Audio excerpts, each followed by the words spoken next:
పదే పదే గత పాలన గురించి గత ప్రభుత్వాల గురించి మాట్లాడుతున్నాను. సరే వారు ఏం మాట్లాడతారో మొత్తం విన్నాక రిప్లై చేద్దాం అనుకున్నాను. కాకపోతే నా రిప్లై కోసం వారు తహతహలాడుతున్నారు. గత పాలనలో యూత్ కాంగ్రెస్ వైస్ ప్రెసిడెంట్గా కల్వకుంట్ల చంద్రశేఖరరావుకు అవకాశం ఇచ్చిందే కాంగ్రెస్ పార్టీ. సింగిల్ విండో డైరెక్టర్గా ఎన్నికల్లో పోటీ చేయడానికి ఇస్తే కాంగ్రెస్ పార్టీ తరఫున నిలబడి ఓడిపోయిందే చంద్రశేఖరరావు. గత పాలనలో ఎంపీగా గెలిపించిందే కాంగ్రెస్ పార్టీ. గత పాలనలో షిప్పింగ్ మినిస్టర్ ఇచ్చిందే కాంగ్రెస్ పార్టీ. ఆ తర్వాత కార్మిక శాఖ మంత్రి ఇచ్చిందే కాంగ్రెస్ పార్టీ. అంతెందుకు ఇక్కడ సభ్యుడు ఉన్నాడు, వారు కూడా వారి కుటుంబ సభ్యులే. ఎమ్మెల్యే కాకుండానే మంత్రిని చేసి తర్వాత ఎమ్మెల్యేగా ఎన్నిక చేయడానికి సహకరించిందే కాంగ్రెస్ పార్టీ. ఈరోజు వాళ్ళు ఏ పేరైతే వినోద్ అనుకుంటున్నారో ఆ రాజశేఖర రెడ్డి గారే ఆ మంత్రివర్గంలోనే గత ఆర్థిక శాఖ మంత్రి సిద్దిపేట ఎమ్మెల్యే గారు ఎమ్మెల్యే పదవి లేకుండా మంత్రిగా ప్రమాణ స్వీకారం చేసిండ్రు. రాజశేఖర రెడ్డి గారి నాయకత్వమే దేశానికి బలమైన నాయకత్వం అని అందులో పనిచేసిండ్రు. మూడవది పోతిరెడ్డిపాడు పొక్క పెద్దది చేసినప్పుడు కీర్తిశేషులు నాయన్ నరసింహారెడ్డి గారు కడప జిల్లా ఇన్ఛార్జ్ మినిస్టర్. ఆ రోజు కొట్లాడింది పోతిరెడ్డిపాడు మీద కీర్తిశేషులు పి జనార్దన్ రెడ్డి గారు. పోతిరెడ్డిపాడు పొక్క పెద్దది చేసినప్పుడు ఇక్కడ ఉన్నోళ్ళు ఎవరు ప్రాణత్యాగాలు చేస్తామని ఎవరు కొట్లాడలే, ఎవరు మాట్లాడలే. సొంత పార్టీ సొంత ప్రభుత్వం ఉన్న తెలంగాణ ప్రజల హక్కులను భంగం కలిగించొద్దు, కృష్ణానది జలాలలో మా వాటా మాకు ఉండాలి, మా వాటాను ఎవరు తీసుకెళ్ళినా మేము ఒప్పుకోము అని కొట్లాడింది ఆనాటి నాయకుడు పి జనార్దన్ రెడ్డి గారు మాట్లాడినారు తప్ప వీళ్ళు కాదు. కాబట్టి ఈరోజు వీళ్ళందరూ ఏ పాలకుల గురించి మాట్లాడుతున్నారు, ఆ పాలకులు ఇప్పుడు మాట్లాడుతున్న పెద్దలు ఎట్లెమ్మెల్యేనరు? వాళ్ళ తండ్రి గారి గురువైన చంద్రబాబు నాయుడు గారి పార్టీతో పొత్తు పెట్టుకుంటే ఆ పార్టీ మద్దతుతో ఆ కండువ కప్పుకొని సిరిసిల్లలో కష్టపడి పనిచేసి నిర్మించుకున్న చీమలు పెట్టిన పుట్టలో పాములు దూరినట్టు కేకే మహేందర్ రెడ్డి అక్కడ పార్టీని నిర్మించుకొని తెలంగాణ ఉద్యమంలో పాల్గొని తెలంగాణ ఉద్యమంలో ముందు భాగం నుండి నిలబడి కొట్లాడితే ఎన్ఆర్ఐ అంటే నాన్ రిలయబుల్ ఇండియన్ కింద మేనేజ్మెంట్ కోటాలో ఇక్కడికి వచ్చి టికెట్ తీసుకొని అక్కడ ఆ కేకే మహేందర్ రెడ్డి గారిని అన్యాయం చేసి ఈరోజు ఇక్కడికి వచ్చిండ్రు. కాబట్టి ఈరోజు గతం గురించి అధ్యక్ష ఒకవేళ మా మిత్రులకు ఒకవేళ వాళ్ళకు అంతగా గతం గురించి చర్చించాలనే ఆలోచన ఉంటే ఒకరోజు మొత్తం తమరు సమయం ఇవ్వండి.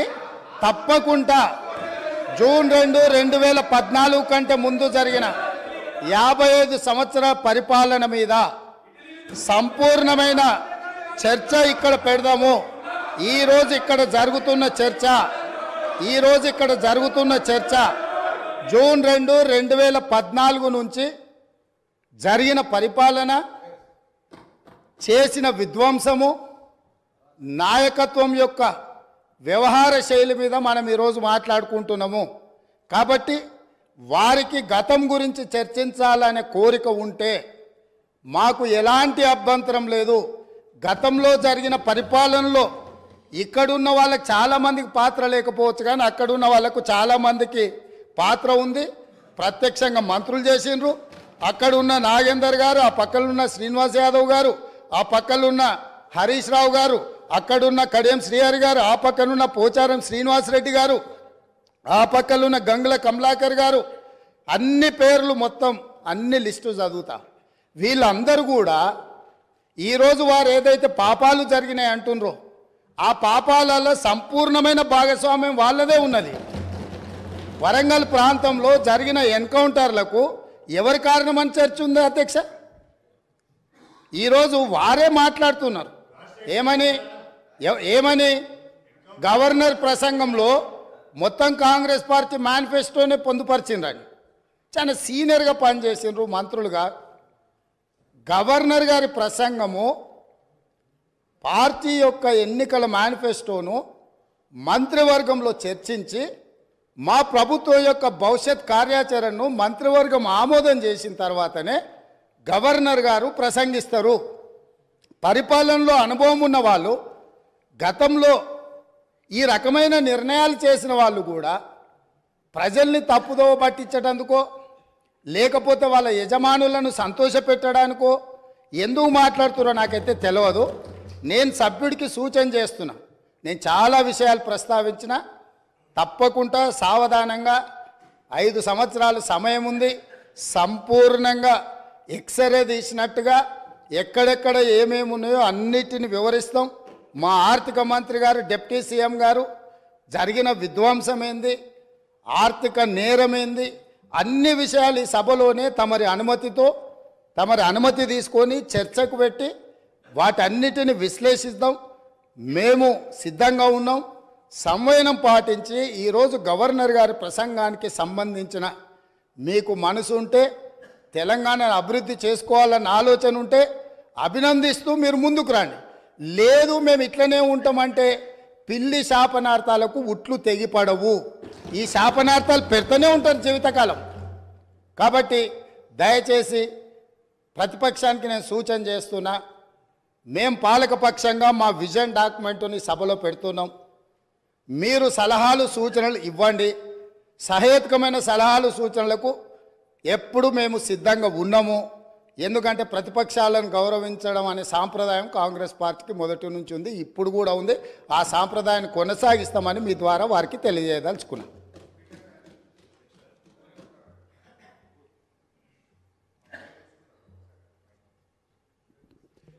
వారు మా పేరు తీసుకున్నారు అధ్యక్ష. గౌరవనీయులు రాష్ట్ర ముఖ్యమంత్రి గారు ఈ సభను ఒక నిమిషం కొద్దిగా ఓపిక ఉండాలి అధ్యక్ష. చాలా విషయాలు మాట్లాడేది ఉంది, తొందరపడకండి రాజగోపాల్ గారు. అయితే గౌరవ ముఖ్యమంత్రి గారు ఈ సభను తప్పుదోవ పట్టించే విధంగా కొన్ని వ్యాఖ్యలు చేశారు. సభ యొక్క రికార్డులు సరిచేయాల్సినటువంటి అవసరం ఉంది కనుక నేను ఈ అవకాశం తీసుకున్నాను అధ్యక్ష. ముఖ్యమంత్రి గారు మాట్లాడుతూ పోతిరెడ్డిపాడు ప్రాజెక్టు పైన మా నాయకులే కొట్లాడారు, ఆ రోజు రాజశేఖర రెడ్డి గారి క్యాబినెట్లో ఉన్నటువంటి మంత్రులు మాట్లాడలేదు అనేటువంటి మాట వారు మాట్లాడినారు. నేను దాని మీద ఒకరోజు వీలైతే చర్చ పెట్టండి, సభ రికార్డులు తీసి బయట పెట్టండి, వీడియో ఫుటేజ్ కూడా ఉంటుంది సభలో, అన్ని విషయాలు కూడా బయట పెడితే దాని మీద నేను చర్చకు సిద్ధం. But I want to set right the record. ఆ రోజు రాజశేఖర రెడ్డి గారి క్యాబినెట్ నుంచి మేము 6 మంత్రులం 14 నెలలకే మేము రాజీనామా చేశాము. మేము రాజీనామా చేసినప్పుడు చెప్పే 6 కారణాలు, అందులో మొట్టమొదటి కారణం అక్రమంగా పోతిరెడ్డిపాడు ప్రాజెక్టును పొక్కగొట్టి మా తెలంగాణకు దక్కాల్సిన కృష్ణా నదీ జలాలను రాయలసీమకు తరలించకపోతున్నందుకు నిరసనగా ఈ క్యాబినెట్ నుంచి మేము వైదొలుగుతున్నాము. తెలంగాణను ముంచి పులిచింతల ప్రాజెక్టు గట్టి ఆంధ్రాకు నీళ్లు మళ్లించే పులిచింతల ప్రాజెక్టును ఆపకపోవడం వల్ల మేము ఈ క్యాబినెట్ నుంచి వైదొలుగుతున్నాము. 610 జీవో అమలు చేయడంలో నిర్లక్ష్యం కారణంగా మా తెలంగాణ పిల్లలకు ఉద్యోగాలు దక్కే విషయంలో మా మాట తప్పుతున్నందుకు నిరసనగా ఈ క్యాబినెట్ నుంచి మేము వైదొలుగుతున్నాము.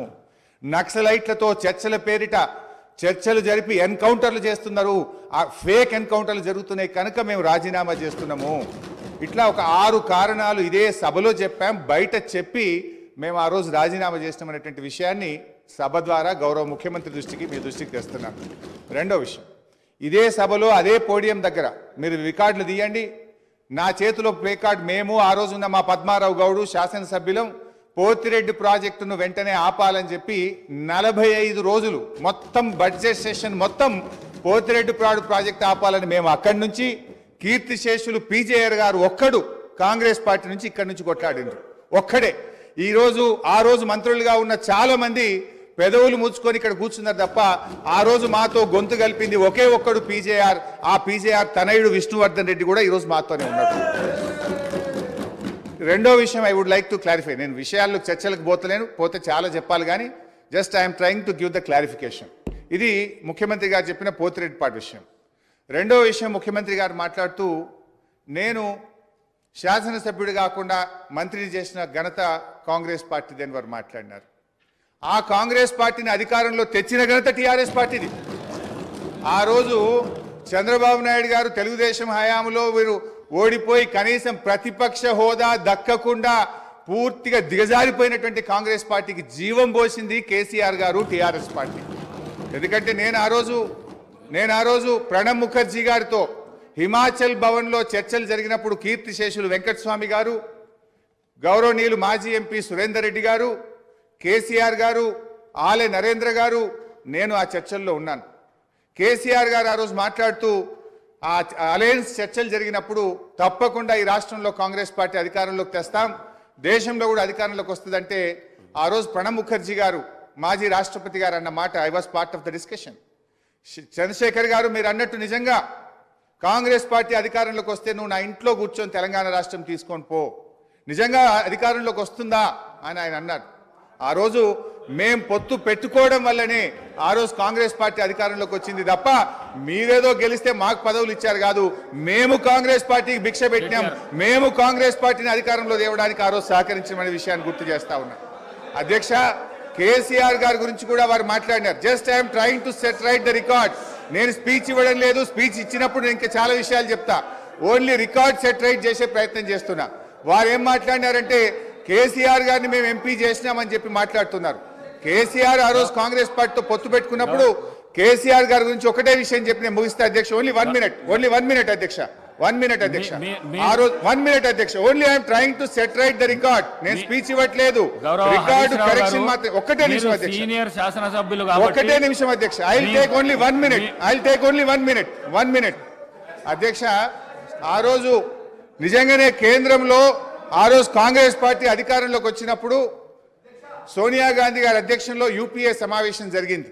ఆ యూపీఏ సమావేశంలో సోనియా గాంధీ గారు కేంద్ర మంత్రివర్గంలో కేసీఆర్ గారిని చేరమన్నప్పుడు కేసీఆర్ గారు ఒక మాట చెప్పారు, కామన్ మినిమం ప్రోగ్రాంలో తెలంగాణ అంశం పెడితేనే నేను కేబినెట్లో చేరతా, నేను పదవుల కోసం రాలేదు, తెలంగాణ కోసం ఢిల్లీకి వచ్చినా అని చెప్పిండు కేసీఆర్ గారు. ఆ రోజు కామన్ మినిమం ప్రోగ్రాంలో పెట్టి ఉభయ సభలను రాష్ట్రపతి గారు ఉద్దేశించిన సభలో రాష్ట్రపతి గారు తెలంగాణ రాష్ట్ర ఏర్పాటును సంప్రదింపుల ద్వారా చేస్తామని చెప్పించింది కేసీఆర్ గారు. ఆ రోజు షిప్పింగ్ పోర్ట్ఫోలియో ఇస్తే అధ్యక్ష,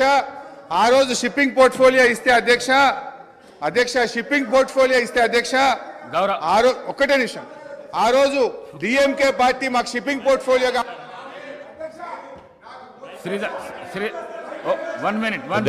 శ్రీధర్ బాబు గారు, నేను గౌరవ మంత్రి ప్లీజ్ సార్, గౌరవ మాజీ మంత్రి గారికి, ఎందుకంటే వారికి కూడా శాసనసభ వ్యవహారాలకు సంబంధించిన మంత్రి గారు, ఈ డిస్కషన్కి సంబంధించి, ఈ చర్చకు సంబంధించి ఇంతకుముందు గౌరవ ముఖ్యమంత్రి గారు చెప్పినట్టు చర్చకు, ఈ విధమైన లఘు చర్చకు మీరు అనుమతిస్తే రేపు కానీ ఎల్లుండి కానీ ఆవలెల్లుండి కానీ మనం బయలుపెడతాం. అధ్యక్ష, వారికి నేను ఈ విధంగా మీరు అందరికీ మరి అవకాశం ఇస్తే సమయం సరిపోదు సార్. నేను గౌరవ ప్రతిపక్ష సభ్యులను కూడా కోరుతా ఉన్నాను, గవర్నర్ ప్రసంగాన్పై ధన్యవాద తీర్మానం విషయంలో స్పష్టంగా మీరు చెప్పే అనేక అంశాల విషయంలో 50 సంవత్సరాల చరిత్ర గురించి కానీ చెప్పండి. మీరు 10 సంవత్సరాల కాలం పాటు, నేను దాంట్లో 5 సంవత్సరాలు ఉన్నాను, అదే చెప్తూ వచ్చారు, ప్రజలు అందరూ కూడా వింటూ వచ్చారు. ఆఖరుకు తీర్పు ఏ విధంగా ఇచ్చారో ఇప్పటికైనా మీరు దయచేసి రియలైజ్ కావాలని కోరుతా ఉన్నారు. ఇందిరమ్మ రాజ్యం రావాలే, కేటీఆర్ గారు చెప్పారు. ఇందిరమ్మ రాజ్యం అంటే ఏ విధంగా ఉంటుందని. సరే, ప్రజలందరికీ తెలిసి ఈరోజు అందరూ కూడా చదువుకున్నవారు, అందరూ కూడా అవగాహన ఉన్న వ్యక్తులు. అయినా కానీ ఇందిరమ్మ రాజ్యంలోనే సామాజిక న్యాయం జరిగింది, ఇందిరమ్మ రాజ్యంలోనే పేదవారికి న్యాయం జరిగింది, ఇందిరమ్మ రాజ్యంలోనే ఇల్లు వచ్చినాయి, ఇందిరమ్మ రాజ్యంలోనే భూములు వచ్చినాయి, ఇందిరమ్మ రాజ్యంలోనే పోడు భూములు వచ్చినాయి. ఈరోజు ఆ విధమైన మరొక్కసారి ప్రభుత్వం రావాలనే ఆలోచనతోనే తీర్పిచ్చారు కనుక, ఆ క్రమంలో కొత్త ప్రభుత్వం ఏర్పాటైన తర్వాత మీరు ఏదైనా మీ ఆలోచనలు ఇస్తే తప్పకుండా మేము ఒక కన్స్ట్రక్టివ్ క్రిటిసిజం చేయండి, we will try to accept it. కానీ పదే మళ్ళా 50 సంవత్సరాలకు అంతపూర్వకము పెద్దలు హరీష్ రావు గారు చెప్పారు, మేం చేపట్టి కాంగ్రెస్ పార్టీ అధికారంలోకి వచ్చిందని. మేము 91 మంది ఉన్నాము, 95 మేము ఉన్నాము. మీరు ఉన్నది ఎంతమంది? దాని తర్వాత ఎన్ని సీట్లు మీరు నిలబడ్డారు, ఎంతమంది గెలిచారు? దాని తదుపరి జరిగిన 2000 ఎన్నికల్లో ఎంతమంది మీరు నిలబడ్డారు, ఎంతమంది గెలిచారు? ఇవన్నీ కూడా బేరీజ్ చేసుకోవడానికి మరొకసారి ఒక చర్చ పెట్టండి అధ్యక్ష. కానీ నేను దయచేసి గౌరవ సభ్యులందరినీ కూడా కోరుతా ఉన్నాను, ఈరోజు గవర్నర్ గారి ప్రసంగంపై ఈరోజు వారి పేరు తీశారనుకో వారు మాట్లాడుతూ అంటారు, వీరి పేరు తీశారనుకో వీరు మాట్లాడుతూ అంటారు. దయచేసి నేను గౌరవ శాసనసభాపతి గారిని కోరుతా ఉన్నాను, ధన్యవాద తీర్మానంపై గౌరవ సభ్యులు మాట్లాడితే సభ అర్థవంతంగా ముందుకు సాగే విధంగా మీరందరూ కూడా సహకరించాలని కోరుతా ఉన్నాను. ఇప్పుడు నేను లేవాలని కానీ మాట్లాడాలని అనుకోలేదు. గౌరవ ముఖ్యమంత్రి గారు మాట్లాడుతూ సభను తప్పుదోవిచ్చే విధంగా ఆయన మాట్లాడినప్పుడు సభ యొక్క రికార్డును రెక్టిఫై చేయడం నా బాధ్యత. బికాస్ నేనేదో ప్రశ్నకు సమాధానం చెప్పాలనో విమర్శ చేయాలనో నేను మాట్లాడే ప్రయత్నం చేస్తలేను. వారు మాట్లాడినారు కనుక మేము డెఫినెట్గా దాన్ని క్లారిఫై చేయడం మా బాధ్యత అధ్యక్ష. అయితే అధ్యక్ష, ఆ రోజు కామన్ మినిమం ప్రోగ్రాంలో కేసీఆర్ గారు పెట్టించడమే కాదు, షిప్పింగ్ పోర్ట్ఫోలియో అడగకుండానే ఇచ్చారు. ఆ రోజు డిఎంకే పార్టీ నాకు షిప్పింగ్ పోర్ట్ఫోలియో ఇవ్వకపోతే మేము యూపీఐ నుంచి బయటకు పోతామంటే, నేను మంత్రి పదవి కోసం ఢిల్లీ రాలేదు, నాకు ఈ పోర్ట్ఫోలియో అక్కర్లేదు, వారికి ఇచ్చేయండి, నేను వచ్చింది తెలంగాణ కోసమని షిప్పింగ్ పోర్ట్ఫోలియోను స్వచ్ఛందంగా వదులుకున్నటువంటి చరిత్ర కేసీఆర్ గారిది, టీఆర్ఎస్ పార్టీది అధ్యక్ష. ఈరోజు రేవంత్ రెడ్డి గారు మాట్లాడుతూ మేమేదో పదవులు ఇచ్చినామని, పదవులను గడ్డిపోచల్లాగా త్యజించిన చరిత్ర ఈ దేశంలో ఎవరికన్నా ఉందంటే అది కేసీఆర్కు టీఆర్ఎస్ పార్టీకి ఉంది. త్యాగాల పునాదుల మీద తెలంగాణ తెచ్చిన చరిత్ర ఉంది అధ్యక్ష. అనవసరంగా మేమేదో పదవులు ఇచ్చినామని, మేమేదో పదవుల కోసం పాకులాడినామనేటువంటి విధంగా వారు మాట్లాడద్దు. ఆ విషయానికి వస్తే రేవంత్ రెడ్డి గారు ఏబీవీపీలో షురువు అయిండు, టీఆర్ఎస్లో పనిచేసిండు, తెలుగుదేశంలో వేయండు, కాంగ్రెస్లో వేయండు, మరి రేపు ఆడుంటాడో. పార్టీలు మారిన చరిత్రలు మీకున్నాయి, కానీ మాకు అట్లాంటిది ఏం లేదు అధ్యక్ష. ఇకపోతే మా శ్రీధర్ బాబు గారు లేచి మళ్ళీ నన్ను ఆయన గెలికే ప్రయత్నం చేసిండు, లేకపోతే ఆయన గురించి మాట్లాడాల్సిన అవసరం లేదు అధ్యక్ష. ఆ రోజు ఇదే శాసనసభలో కిరణ్ కుమార్ రెడ్డి గారు ముఖ్యమంత్రిగా ఉన్నప్పుడు నీ తెలంగాణకు నీకు ₹1 ఇయ్యనన్నాడు. పేగులు దిగదాకా కొట్లాడింది ఎవరు, పెదవులు మూసింది ఎవరో కూడా ఈ రాష్ట్ర ప్రజలకు గుర్తున్నది అధ్యక్ష. ఉన్నారు ఇవాళ ఇక్కడ చాలా మంది, ఆ రోజు ఉన్న వాళ్ళు కూడా ఇక్కడ ఉన్నారు. ఆ రోజు మేము పేగులు దిగదాకా పోడియంలోకి పోయి కొట్లాడినాము, ఆ రోజు మీరు పెదవులు మూసుకొని మాట్లాడినటువంటి చరిత్ర కూడా కాంగ్రెస్ పార్టీకి ఉంది అధ్యక్ష. నేను అనేది మాకు ఓపుకున్నది అధ్యక్ష. దయచేసి మీరు మా మీద విమర్శలు మాని, ప్రజలు మీకు అధికారం ఇచ్చారు, మీకు అవకాశం ఇచ్చారు, మీరు ప్రజలకిచ్చిన ఆ గ్యారంటీలు ఎలా అమలు చేస్తారో దాని మీద దృష్టి పెట్టే ప్రయత్నం చేయండి. దానికి నిర్మాణాత్మకమైన ప్రతిపక్షంగా మేము సహకరిస్తాం, సూచనలు ఇస్తాం.